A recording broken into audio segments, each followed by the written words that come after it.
É muito comum que os orientadores nos contem como eles se sentem seguros. Mesmo pessoas que já fizeram cursos tradicionais de orientação profissional, mesmo pessoas que já atenderam clientes, mesmo pessoas que já estudaram muito, leram livros de OP, artigos de OP, ouviram outros orientadores experientes ensinando sobre OP. A insegurança persegue muitos orientadores em formatos diferentes. Tem um tipo de insegurança que a gente recebe nas nossas supervisões que é assim: eu já aprendi orientação profissional, mas eu ainda não me sinto um orientador. Então, não vou começar a oferecer esse serviço enquanto eu não me sentir um orientador. E para esse tipo de insegurança, a gente sempre diz o seguinte: tá bom, mas o que é que vai fazer com que você se sinta um orientador? Que tipo de clique vai acontecer, que tipo de fenômeno vai acontecer no mundo, que a partir daquele momento você vai se sentir um orientador. E não tem um momento assim. É muito comum nós falarmos para orientadores que estão estudando com a gente que vai existir em algum momento uma auto-autorização para que ele se considere um orientador. Essa auto-autorização é do tipo: eu, Isis, me autorizo a me enxergar como orientador. Porque fora de mim não vai ter ninguém, nenhuma pessoa que vá me dizer: Isis, eu te autorizo a ser orientadora. E muitos orientadores ficam esperando esse alguém terceiro ou um fenômeno, sei lá, da natureza, um clique psíquico, para que eles passem a se sentir orientadores. E isso, essa auto-autorização, ela vai acontecer em diferentes momentos para cada orientador. Tem aí alguns aspectos emocionais envolvidos, obviamente, né? Se você se sente inseguro sobre várias outras coisas da sua vida, muito provavelmente você vai se sentir inseguro nesse quesito também. Então, tem aí questões emocionais importantes de segurança barra autoconfiança, que talvez seja importante você trabalhar em terapia, mas uma das coisas que facilita essa auto-autorização é a prática. É a prática, mesmo que seja uma prática ainda insegura, mesmo que seja uma prática em que você ainda não se sente totalmente confiante. Quando eu comecei os meus primeiros atendimentos,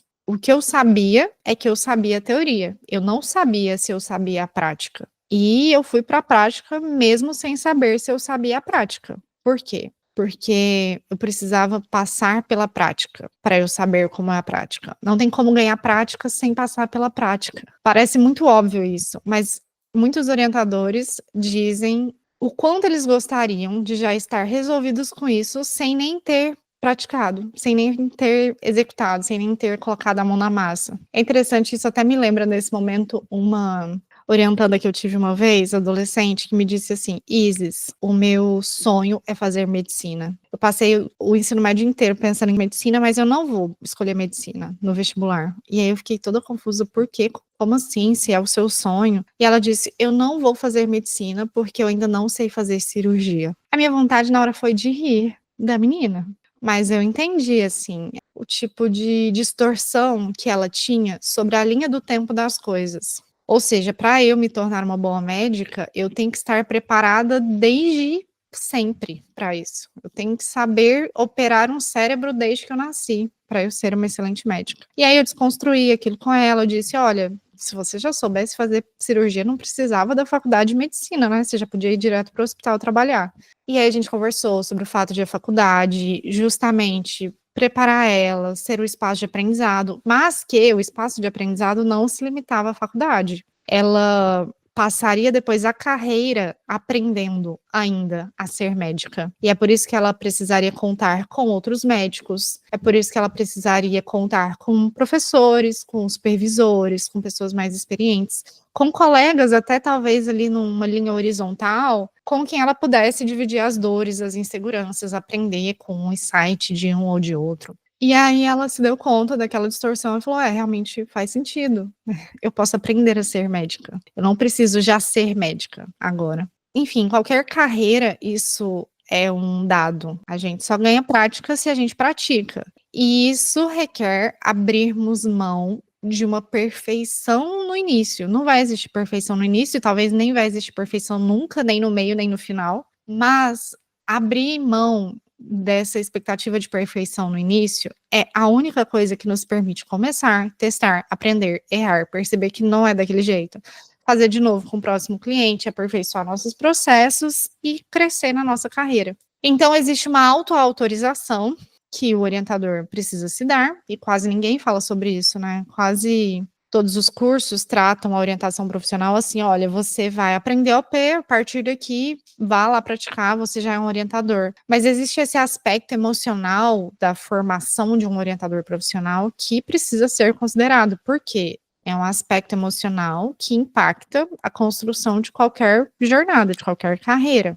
Existe ainda, pensando nas inseguranças dos orientadores, a insegurança sobre eu não sou bem resolvido o suficiente para ajudar outras pessoas a se resolverem. Ou seja, eu ainda nem sei o que eu estou fazendo com a minha própria carreira, eu nem sei fazer meu planejamento de vida, como é que eu vou ajudar outras pessoas a fazerem isso? Ou então eu demorei muito para me encontrar, ou então até agora eu estou pensando em quais são meus objetivos. Eu não sou perfeito bastante a ponto de ajudar alguém a resolver as questões profissionais dela.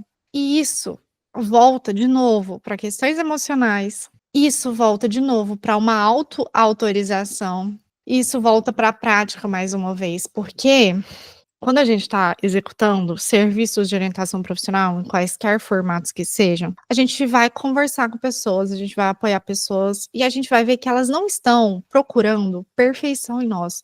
Elas não estão ali para nós sermos o modelo perfeito de como elas devem conduzir a vida delas. Se fosse assim, elas poderiam, sei lá, pegar o nosso currículo, olhar o nosso currículo e aprender com o nosso currículo. Elas não precisariam da relação.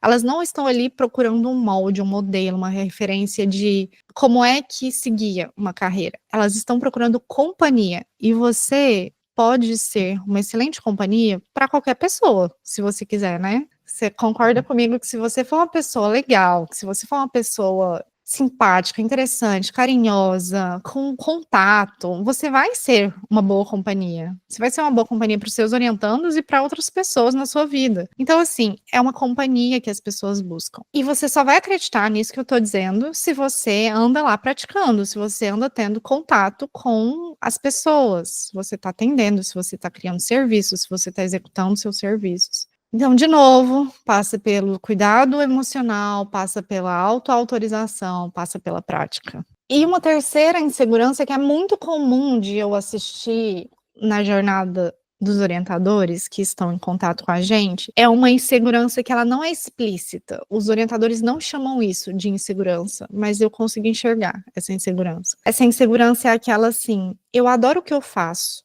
eu adoro orientação profissional, mas eu não sei o que eu quero construir com orientação profissional. O que é que eu quero que a orientação profissional vire na minha vida? Quais são minhas metas, meus objetivos como orientador profissional? Se eu me imagino daqui a 10, 20, 30 anos, 40 anos, como é que eu enxergo a orientação profissional e eu? Como será a nossa relação?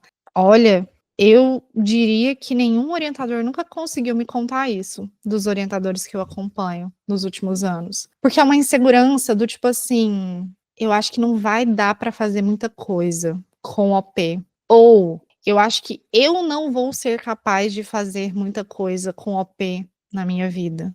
Então, isso vai virando uma falta de clareza sobre o futuro, do tipo, não sei bem o que é que eu vou fazer esse ano como orientador. Que dirá então daqui a 5 anos, daqui a 10 anos, daqui a 20 anos. Então, uma falta de clareza, uma falta de ambição, uma falta de estruturação de alvos, sabe? Uma falta de organização do caminho. E para isso, né, além da parte do cuidado emocional, que envolve autoconhecimento, que envolve você se conhecer bem para entender o que é que você almeja para o seu futuro, além da autoautorização, para que você se permita ser um orientador que vai viver de orientação por muito tempo, que vai ter a orientação sendo um serviço interessante na sua vida por muito tempo. Além da prática, que vai deixando claro para você que tipo de atividades você gosta como orientador e você quer manter na sua vida, que tipo de atividades você não gosta e você quer retirar da sua vida, eu diria que faltam para orientadores